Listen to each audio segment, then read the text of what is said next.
Financial planning is a process, effectively, that tries to help people reach their life and financial goals. So what it usually entails is reviewing their current circumstances initially, looking at where they're at financially, and then trying to understand what's important to them, their family. And then it's about creating a plan to help them go from where they are today to where they want to be in the future. And that planning process helps understand if there's any shortfalls. So if somebody's looking to retire by X amount, it helps them understand the shortfalls of meeting that objective. But it also tells them what they need to do to get them to that point.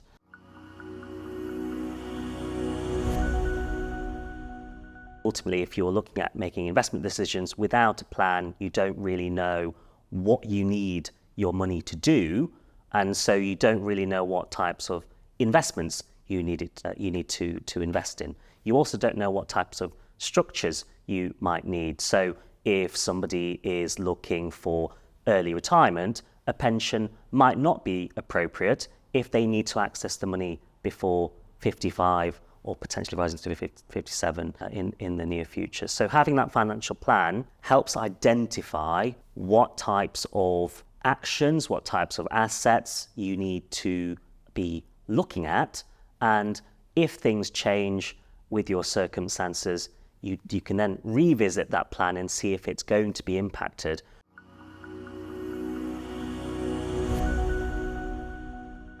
You can do it on your own, just with all of that information available to you as a consumer. Working with a financial planner, though, does have its benefits. Firstly, it can be very confusing for somebody to go online and have multiple answers given to them for a potential problem.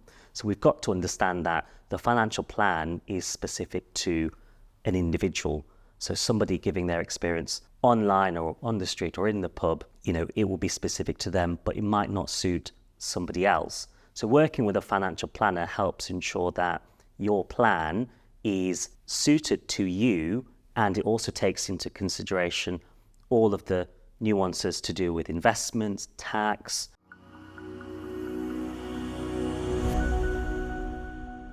There are two aspects to investing: the actual investment itself and understanding what that is, and also the behaviors around holding that investment longer term. So what we find with people that have a financial planner tend to stick to their financial plan better than somebody doing it on their own, because they've got somebody objective, somebody independent to stop them from potentially deviating away from that plan because of something maybe they've heard in the news, or something they've heard from a friend, or somebody who may not even be qualified to give financial advice telling them to do something else.